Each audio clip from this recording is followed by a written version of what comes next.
Sabres don't call it a winning streak. Win 3 in a row. But before we get to the show, I just want to indulge you all with this. All right, you guys, let's listen up. We won a game yesterday. And if we win one today, that's 2 in a row. We win one tomorrow, that's called a winning streak. It has happened before. So let's see some hustle. Let's jack it up a little. I got a feeling things are about to turn around. I gotta agree with you, Lou Brown. I gotta agree with you, Lindy. I think things might be turning around. This might become a tradition. Oh, God, he was wearing a mask underneath the mask. My God. The Buffalo Sabres win their 3rd in a row, a feat that took them until game number 58 on February 25th last season for them to do. Now think about that. 58 games it took them to win 3 games in a row last season. It took them until, what's today's date? The 26th? The 26th. Game 9. Game number 9. So couple clicks for the boys. About, what a great way to start things. And we're going to bring in here. We got intern Joey on the show with us. Intern Joey, I think. There he is. I thought you were a little frozen there for a second. There he is. Joey, your thoughts on that game, bud? It's nice to finally get a win streak together. That's for sure, man. I don't remember how long it was, what you guys just said, but it's nice to get a game 9 instead of like game 53. So yeah, 58 games. 58, yeah. Late February. Yeah. Which, if you think about it, is batshit crazy.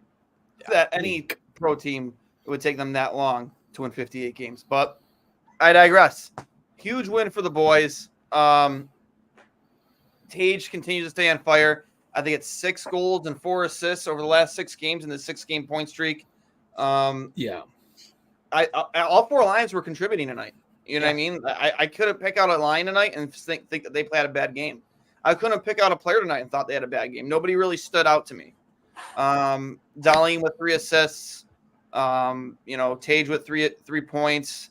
And nice to see Quinn, regardless of what the goal was, empty net or not. Nice to see him get on the score sheet.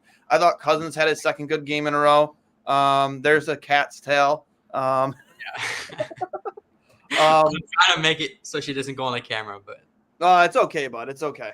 We're both dog and cat friendly here on Two Goalies One Mic, and I'll hang up and listen. Absolutely. But yeah, no, it was just a phenomenal effort during a big time matinee game, and we kind of tweeted out before the game, could this be like a turning point game for this team? They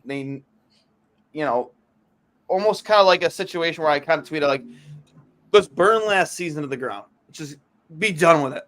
Let's forget about it. And how often were we so frustrated last season for them to just win 2 games in a row, let alone 3? So to see them get this feat done this early in the season, prove to the naysayers, prove to people that weren't as optimistic about this team, people like me, I'm starting to buy in that this team is different from last year. So, and it's nice to see a healthy Tage Thompson, just a guy who isn't playing with a broken bone in his hand. 7 goals on the season. Was hoping he'd get the hat trick there at the end, but 2nd in the league in goal scoring with 7. I forget who has 8. And then I think NHL Edge tracked his shot today. He has the hardest shot in a game since NHL Edge started to track these things at 104.7 miles an hour, which led to that Zucker goal, because if he's not shooting the puck as hard as he is right there and getting it on net, that puck isn't getting out to Zucker the way it does, and that goal might not go in. So, yeah, Tage Thompson playing like an absolute superstar right now. Zucker can continue to contribute. McLeod wasn't as noticeable out there, but again, it's not always a bad thing, I have nothing bad to say about a single player on this team right now after that game. Not a single bad thing. Yeah, I don't have anything bad to say about any individual player. I mean, Cousins seems to be slowly but surely improving, but he's still very clearly falling from the mark of what we want him to do. Yeah. I won't harp too much on it because at the end of the day, a W is a W. They don't ask how, they ask how many. But one thing I am going to have to unfortunately allude to is that, like, the face-off wins being, 2-3 in Detroit's favor. Like I obviously they're not everything, but I feel like your power play would vastly improve if rather than losing every first draw when you're on the power play and then having to go chase the puck for the first 15, 30 seconds, if you win the face-off and actually get to set up your power play, you might have more success. So I do hope that is something that, like, they're really forcing the setters to go through day in and day out. Get better at winning some draws. Like, I don't want to go back to the days where you have to bring in a ringer like Cody Eakin to win a fucking draw for us. God, yeah. And then instantly shoo him off the ice because that's literally his only redeeming quality. Yeah. Making fun of Eichel at the face-off dot. Oh yeah, that was legendary. That was fantastic. That and the what was it? The Winter Classic, like little like get up that they wore. That alone. His idea, I think, right? Yeah, that was his idea. What was that, like the Tropic basketball jerseys? The Tropics. They were the what city were they from? I don't even know. What wasn't that like? What's like semi-pro or something? The Flint Tropics. Wasn't that Will Ferrell movie where he's playing basketball? Yeah, Flint Tropics. Yep. Yeah, it was before the ABA and the NBA merged together. It was like their spin on the story. Cody Eakin, fucking legend, but also what a horrible mess of a face to look at. My God, that is a face for podcasting if I've ever seen one. He's making his money over in Europe. He's fine. They finally get one on the power play, even though they give a shorthanded goal still. But nice to get that monkey off their back. Was it Zucker? Yeah. Zucker had the power play goal, correct? Yeah. Correct. First as a Sabre, first on the power play, first goal of the game. Big firsts. Yeah. Good ones. Couldn't agree. Yeah. UPL hung in there, even though they came back and they scored. They scored a goal. I think he probably would have liked to have back, short side. The pass was taken away. It was a good shot, but I think he probably would have wanted that one back. But still, I thought he played a great game.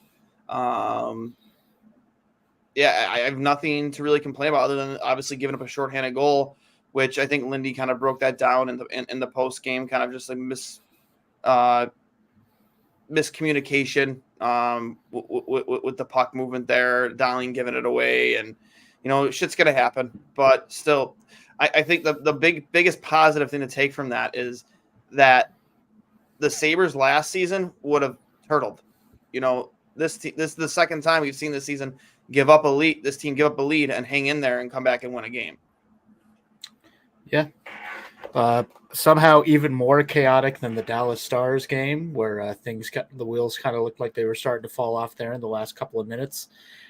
How on earth did Patrick Kane not score that goal? That is just unreal. Oh my God, yeah. My God. And he's a Sabre killer, man, too. He really is. So it's kind of crazy that he was not that he didn't tie that game there. That's insanity. And there was another time where he waited so long to shoot. Yeah, I mean, DeBrincat also just put it on a bar earlier in the game, not like in that last. Oh, he had a wide open net. Yeah, both of them had wide open chances, and both of them, like, they're just gonna have nightmares about that one. My goodness, because I mean, they're no dummies. They know that was a 4-point game, and a 4-point game is a 4-point game, whether it's game 9 or game 79. You gotta get something out of those games. And, that was a. I'm really looking forward to next weekend's game when that all happens again in Detroit. That's going to be Detroit, not Detroit. Rob Ray, looking at you. Detroit. Looking at you. It's Detroit. Detroit. That's it. Just 2 syllables. It's not 3 syllables. Thank you. But yeah, that's going to be a very fun little rematch there. I feel like there's good. I'm going to say bet the over. I'm not a betting man, but bet the over if you are one next weekend. And the Sabres don't play again until Monday against the Florida Panthers. Second game against them in like 2 weeks. So I'm assuming you'll probably see UPL in that game again, even though I think Levi got the win for them the first go around. but I imagine think it'll probably be UPL. Do you change anything with this lineup going into Florida? I mean, if Zach Benson's healthy, do you put him in? If Kubel is ready to go, do you put him in? I'm not sure. I can make an argument maybe for Benson just because he's another young kid that you want to see get games. And it's not even that Kulik is playing poorly. It's just you want to give these kids a chance to play real NHL minutes. And I mean, we are kind of getting close to that point where we have to ask, what do we do after Game 9 with Yuri Kulik? Does he stay up with the squad? Do we burn a year? He burns a year, or he stays. He has played. He has shown he's well ready for the NHL. I mean, I personally agree, but at the end of the day, this choice is not made by me or you or any of us. But it is a question that I'm sure the team is asking themselves. Like, is this, with the logjam they kind of have up there right now? I mean, you're trying to find space for Benson. You're trying to find space for Kulik. You want to find space for this new guy you brought in the offseason once he's not injured anymore. And, I mean, that third line's doing pretty good with just Lafferty, Krebs, and Malenstein. Do you want to mess up that chemistry? I mean, they're doing all right. Maybe you take out Lafferty for a game, give him a night off. Because, I mean, I think there isn't really too much in the way. I don't think you can healthy scratch Dylan Cousins without it being a whole fucking thing. And you can't. He might need a night off. I said someone just commented to send Benson to Rochester. I don't think you can. No, I still don't think you can. He's only 19. Yeah, no, not even that. He's 19 years old. He's not eligible. He would have to go back to I don't know the exact rules. I don't think you can send Benson to Rochester right now. I think you'd have to go to Wenatchee. Yeah. And listen, it's not like Benson's like you could send him there for like a rehab stint. I think you're allowed to do that. Like, other than that, like he's done nothing wrong to not deserve a spot on this team. Like, it's not like he was playing really poorly before he got hurt. He wasn't playing at his best, but he certainly wasn't playing at a level where warrants him to not be in this lineup ever again this season. But yeah, it's tough to change this lineup. You're on a 3-game winning streak. You got to go, and I know Lindy likes to ride that.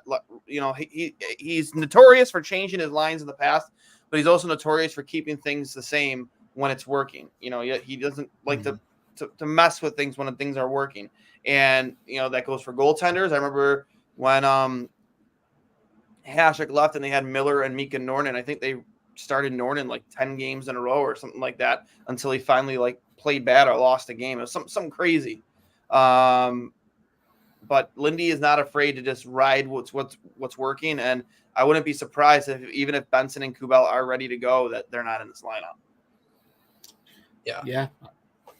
Sorry, me personally, I'd take out Lafferty for Obi Kubel, just my opinion. I think Lafferty's been a little bit more quiet last couple of games. Like, he hasn't been bad by any means, but I think Obi Kubel adds the more physical aspect to the game. Yeah. The speed. And it would just be nice to get him back in the lineup, get his legs back. Yeah, I agree. We did have a comment here from somebody that could give us some clarity. Josh Picaro. Kulik's contract is already being used. He's not a junior player, and he's been playing in the AHL for 2 seasons. So, fair enough. All right, so it doesn't even matter. Yeah, he's losing this year's getting eaten anyway. That is true. We're the experts. We should know this. Yeah, that's true. I keep forgetting. There's so many freaking prospects. I keep forgetting when they all get picked up at this point. But I want to see Levi play the Panthers from Gargalon. Listen, I wouldn't be upset if they played Levi just because he played very well against them the first time around. I think Barkov is still out, right? Kachuk is all the way back in the lineup, but oh yeah. I mean, he played fantastic against the Panthers. So, I mean, if they go with Levi against the Panthers, I think he's such a mentally strong goaltender that he doesn't let one bad game or one off game or whatever you want to call it, deter the road forward. He's one of those guys that gets past a bad start pretty quickly and just thinks next save mentality. It's the best way to describe it as a goalie. He has a very good next save mentality. He doesn't allow things like that to hinder, games to come. So I wouldn't hate it. I think it'd still be UPL, but we'll see. Okay. We upgraded from Panthers to Raiders now for now. Wait, what? He's comparing us to football teams. Oh, we're no longer the Panthers, now we're the Raiders. Oh, now we're the Raiders. I gotcha. Yeah. I was like, what the hell? Wrong sport. I think you run UPL till he loses or on a back-to-back. Again, the back-to-back is next weekend. They play the Islanders the night before the Detroit rematch. So I could see them putting Levi in for the Islanders game because that is at home. Give him a nice easy start at home against a team that isn't super offensive, at least not historically. They've had some high-scoring games recently, but they just lost a game to Detroit 1-0, where Detroit shot 10 times. From Pablo Barossa, good call guy with the perfs. That's intern Joey, Pablo. There it is. Lafferty put some respect on the name. I think Levi has to play now. He's been sitting too long on that loss. Again, I don't disagree. I mean, we will see. We will see. He'll be in Friday against the Islanders. I'm calling it now, without a doubt. Yeah. Who are you? I mean, it's really hard to pick apart any particular player's game. It's Tage. I think Tage is starting to be, he looks like 2022, 2023 Tage again. And I think Brian Koziel tweeted during the game, he's like, he's on pace for 60-something goals. I mean, granted, we're 9 games into the season, but still, and a lot of these guys, too, you don't forget, a lot of these guys are trying to perform at a higher level because these teams for the Four Nations tournament are going to get selected soon. And guys like Tage Thompson want to show out. I was at the game with my buddy Greg, and I mentioned, do you think Tuck should be on this team? And he goes, no. I'm like, but Patrick Kane will? And this is a real question. Does Patrick Kane make Team USA over Alex Tuck? I think just because of the pedigree and because he's won cups, I think yes. But for the players that they currently are, if this were an objective league where, we don't give a shit about anything but the numbers and not so much the name, Tuck gets in there over Kane every time. But again, Patrick Kane's, he's got that pedigree. Moments. Trust me, I understand it. No, but if it came down to those two players, it should be Alex Tuck, in my opinion. He's a point per game player right now. No, he should. I just wouldn't be surprised if it's not. That's all. I've seen the way the league does things enough that I could just it's like I want Mr. Showtime over that guy that was with Vegas for a year and a half and then went to Buffalo. That could just be the way they're looking at it. Maybe. I don't know. D unit, how's the leg? The leg is fine, Alfredo. Shout out Alfredo to Pew. What happened to the leg? I was playing men's league this past weekend, and is that still with the Heart Foundation? Yep, still with the Heart Foundation. And we were losing by 3 with 2 minutes left or whatever it was, and there's unwritten rules in men's league, and one of those unwritten rules should be if you're up by a certain amount of goals with a certain amount of time left, that you shouldn't be unloading bombs on the opposing goalie. And I was going from my glove side to my blocker slide, sliding over to my butterfly.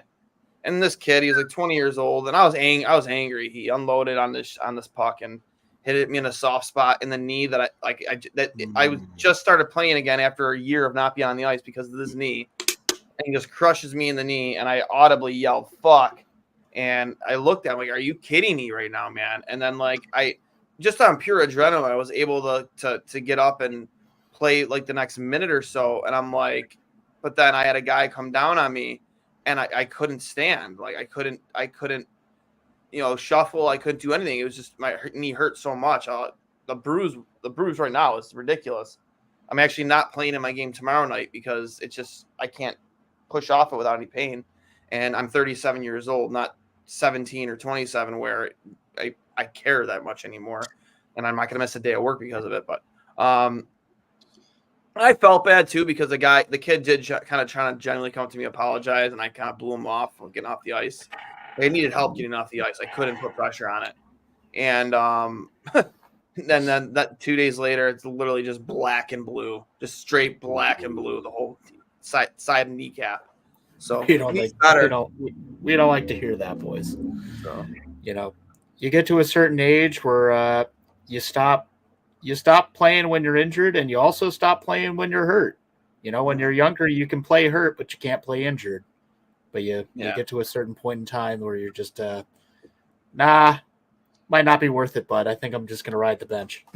Alfredo, if anytime you want to come play for the Heart Foundation, we'll gladly take you. So I'm always glad you kind of chime in and, have our back. Andrew Peters would have had your back. Yes, he would have. Friend of the program, just on with us this past Tuesday. Just any, I don't want to keep people, too long. Obviously, there's probably so much to do with Halloween weekend coming up or Halloween week coming up, and there's probably Halloween parties and whatnot. So I'm not going to keep everybody for too long. But just your guys, overall, just a lot of excitement after today. I would have liked to have seen a sellout today at the game. There were still a decent amount of empty seats, but still a good crowd. Just your final thoughts on today's game, and what you want to see more of going forward. What more or less you want to see going forward, if anything. You want to see less, for lack of a better way of saying it. But just your final thoughts. I'll start with you, Joey. I don't know if anybody's talked about this online, but I didn't see Power play that much at all. I'm looking at my fantasy team right now because he's on my team, and it said he played 10 minutes and 37 seconds. So really, I don't know if he got benched or got hurt. I heard he went to the locker room, according to Lance Lasowski, but he was back on the bench like a couple minutes later. So I'm not sure. That's happened. Weird. Yeah. I didn't know that. Again, like the team was playing well, so I wasn't really paying attention to see if anybody was getting benched. It just didn't really stick out all that much for me. But yeah, that is very interesting. Steve, your thoughts? Obviously I like a lot of the things that they're doing. Like, they're going down the ice offensively as a full unit. They're coming back to back check as a full unit. They're blocking shots. They are getting more physical in front of the net on both ends of the ice. They're getting those greasy goals standing right in the blue paint that they weren't getting last year. The first line, every single player right now is at least a point per game player or better. Ultimately, I obviously want to continue to see more of that. I want to see things get refined. I'm going to give a little extra respect to Samuelson and Clifton. They were real rough to look at those first couple of games, and I've liked Clifton's game, honestly. Yeah, I don't know what Lindy said to those boys to knock some sense into them, but whatever he said, keep saying it, because I think it sunk into their heads, and they're tightening it up. They're playing like players that play in the best league in the world instead of just guys who are dogging at some shifts. Yeah, Clifton's definitely been the better of the two, which, for the guy who signed for $4 million for the next 6 years, you don't want that to be the case, but what can you do? But yeah, I don't want to see them deviate from playing straight ahead, simple hockey, make the simple play. Don't get cute. The one time you got cute tonight, it led to a shorthanded goal against. Don't do that dumb shit. Just do what's been working. Drive hard, drive fast. Keep it simple, Sabres. Keep it simple, Sabres. Or better known as keep it simple, stupid, but can go both ways. The KISS method. We love it. I think, especially, on that scramble for the puck before the empty net goal, Jack Quinn deserves a lot of credit for that, making that happen. I thought his presence in front of the net was fantastic. Without him playing that, yeah, exactly. Without him playing that brand of hockey, team defense just all around was fantastic in the third period. Defending. Absolutely. And I said that last game too. Team defenses looked great. People are buying in. You see them blocking shots. Malenstein's block shot in the first period was absurd. Took it right in the crest. Yeah. Dog. But just to go, I went to Brian Koziel's with some of his quotes after the game. Darlene, it is nice we find ways to close games now. We play a full 60. The third period, we are good at closing games right now. I couldn't agree with you more. These past 3 games show that. Darlene says they are blocking shots, doing everything they can to finish games. When Darlene is involved in the offensive side of the game, he is at his best. He's moving it well. He is trying to be involved as much as possible. He had 3 assists tonight. Darlene says the team mentality is that one goal doesn't affect them. They get right back to their game plan. Yeah, and I said that earlier. Like, just they gave up the lead. It was 3-3, and they didn't falter. They didn't get down on themselves. They just kept, moving forward. Thompson on getting a power play goal. We had some really good looks. Did a really good job of retrieving pucks. That's how we get the goal there. More from Thompson on beating a division rival. These are important games. These add up over the course of the season. A big game for us. I thought we came out with some good intensity. Lindy says that they talked about how the next shift after giving up a shorthanded goal had to be good. Said that they got a little cute in the second period. Thought Darlene should have shot the puck on that power play opportunity, but overall was happy. Lindy says when you play with the lead, you will get chances because the other team will have to take risks. Thought overall they played that idea really well in the third period. Says limit their own risks. The chances will come when you have the lead. Lindy on Thompson line. Every team has that line that they go to. It's such a comfort to send them out there. Says all three of them played well today and are hard to defend in their own way. Lindy says the message on blocking shots for the team is huge. The team definitely notices on the bench. Yeah, it's like stuff like that resonates throughout the lineup. When you're on the bench and you're seeing guys lay out for puck to stop pucks, and not just the guys you brought in to do that. Everybody's buying into that. And not that I want Tage Thompson, laying out to block shots and breaking his hand again, but it resonates with your lineup, and it makes other guys want to buy in even more too. When so-and-so is Peters kind of said that on Tuesday. He said, when we were talking about Lindy's video sessions after a win or a loss, how Lindy had his whipping boys like Ray and Vanek and Max, and he goes Vanek, Vanek will say that Lindy was the best coach he ever had, and a guy like me, I see guys like them being held accountable. I don't get as mad when I get held accountable. Because he's holding everybody accountable. So when you see everybody on your team laying out and blocking shots and doing whatever you can to take a win, it's going to resonate through the rest of your lineup. Yeah, it's what's it called? What's that word I'm looking for? I forgot the word I'm looking for. But when you see one person do it, you feel like you want to do it, and that's how you get a full team effort for playing physical, playing defensive, and that's how you close out games. Obviously, you got to play that boring New York Islanders style hockey when you're winning in the third period, late in the third period, I guess. And it's working so far, so it's nice to see. Yep. Sorry, I had to stand up for a second and put the charger back in the laptop. No, I think for the lack of a better way of phrasing it, it's just buying in. You're just buying in. Everybody's on the same page. Everybody, he talks about the game plan. That's the game plan. If you're afraid to block a shot on a Lindy Ruff hockey team, well, guess what? You're not going to be on a Lindy Ruff hockey team for very long, because that's a big part of the way he wants his team to play. Everybody buying in and blocking shots, especially when you're defending a lead, and just filling up lanes, not being afraid to get in lanes, just being aware of what's going on around you. And I would say these last two games, these are the best two games I've seen from this team, probably in almost 2 calendar years. It's just 60 minutes of hockey. How often could we look back at last season and be like, they played a full 60 minutes? Well, you got 2 back-to-back games where they did. I think I could count it on one hand, Duane. Yeah, but we did get a little insight from your buddy Garglant there. Apparently, Power might have been a little under the weather today. Saw a trainer handing him a hot cup with a lid. Could have been soup. Went down the tunnel a handful of times, probably to go puke. So maybe that's why he didn't play quite as much, because he was, get him out of the room. We don't need anybody getting sick. Losing his lunch. Let's hope that he just had some bad wings at the ankle.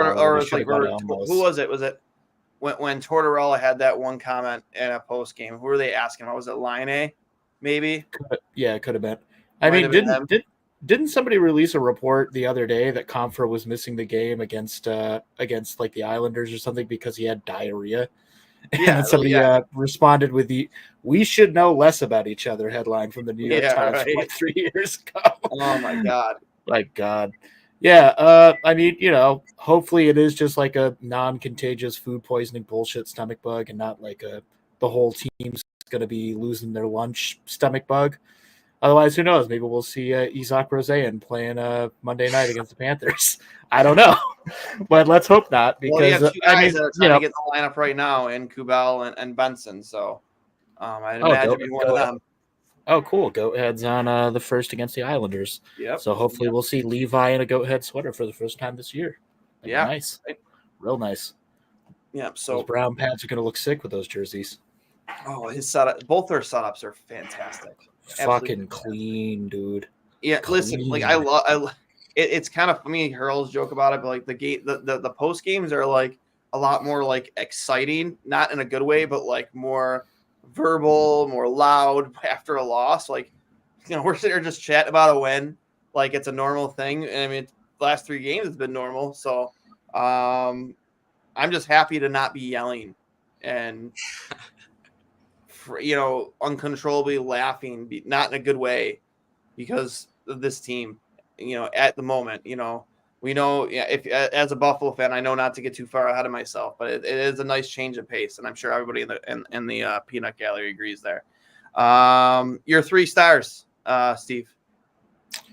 3 stars. I mean, obviously Tage has got to be number 1 with a bullet. Rasmus Dahlin number 2 there with 3 assists on the night. And I'm going to give that 3rd star to UPL because he might have gotten beat on that Raymond shot, but he did make the timely saves you need him to make to keep the momentum in the boys' favor. So, UPL is going to get that 3rd star for me. Your thoughts, Joey? I agree. I mean, I think 1st star is Thompson, 2nd Dahlin. In my opinion, 3rd star is Peterka. I thought he looked really good. He was setting up Tage along the walls a lot. Oh, yeah. I thought Peterka had a fantastic game too. He's sneaky, has fantastic hands, man. Yeah, I don't think you really noticed that much. Like he is a really good finisher last season, but he's sneaky, has like very, very finesse hands. He's like borderline elite speed, elite hands. Yeah, he's so fast, so fast. He's faster than fast. Yeah, he makes fast people look slow. What a filthy 2nd round pick. Love to see. I know, it. and again, I'll give credit where credit is due.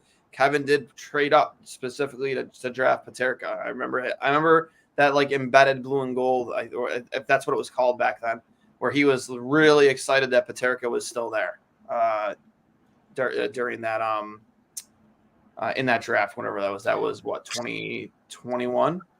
No, I think I think that was 2021 or 20. I think it was the same year as Quinn. It was. Yeah, it was. So that was 2020, right? And that was the year that we were all losing our minds because they picked Quinn over Rossi. Yeah. And it's from the Ottawa 67s. Right. Jack Quinn. I'm like, you. And again, I was fucking furious in the moment. Well, he needed a center so bad, and I was. And again, like as much as you like Quinn and his ceiling, it's not like either player has really outperformed the other right now. So. A lot. That's honestly still up left for debate. Like who would have? Yeah, I mean Marco Rossi's having himself a good time now that he's not super duper injured. Yeah, or he's still playing for the Wild. Who's not sick with COVID, not super injured.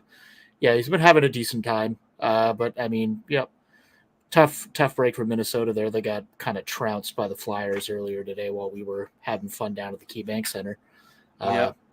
Matvei Michkov, let's just not to get too off topic here. Jeez Louise, he's looking fucking fantastic. Looking like the real deal, man. What a fucking stud. I said this too. I'm like, I would not be surprised if those two, him and Bedard, are like the newest version of Ovechkin and Crosby. Oh, you know what I mean? Michkov's looking legit real quick. Yeah, I think they're those guys, unfortunately, it'd be great if they were like in the same division the way Ovechkin and Crosby are, but you get to see them play each other a lot more often. But I think those two guys are going to be very good for a very long time. Anyways, my 3 stars, same as you guys. Tage with the 1st star. Again, just was the best player on the ice today. Dahlin went my 2nd star. I'm gonna give the 3rd star to Bowen Byram. It's nice to see him get on the board. I liked him, like the no-all to get the puck to the net there and good things happen. I don't even think he was shooting to score there. I think he just knew he had bodies in front and just trying to get a puck in a spot where it could go in, and it just happened to go in. So I'll give the 3rd star to Bowen Byram there. Kevin with an update for us here. Goat Heads, November 19th for Vancouver at 3 p.m., December 5th, December 20th, December 27th, January 6th, January 17th, January 31st, February 4th, March 1st, March 10th, April 5th, 8th, and 17th. Mark your calendars if you're trying to get to a Goat Head game. That being said, guys, as always, it's a pleasure having you guys on the post game. Just remember, this has been brought to you by Fatty Beer Company, Western New York's premier market and tap room, with over 300 beers to choose from at all of their Western New York locations. One of the best places to get all of your adult beverage needs, whether it's the Sabres, the Bills, you want to watch the World Series, college football, NFL games, non-Bills games. Make sure you get over to your local Fatty Beer. Tell them the boys from Two Goalies One Mike sent you. And, of course, Buffalo Logo Apparel. You can find all of your shirts, your hats, your hoodies, both Bills and Sabres related, at buffalogo.com, at Buffalo Co. on Instagram and Twitter, at Fatty Beer on Instagram and Twitter. I am Duane for Hurley, who's not here, and big shout out to both intern Joey and producer Steve for hopping on with us. It was a pleasure. So, that being said, this has been I'll Hang Up and Listen. Sabres win 5-3. Don't call it a winning streak. Let's go, Sabres.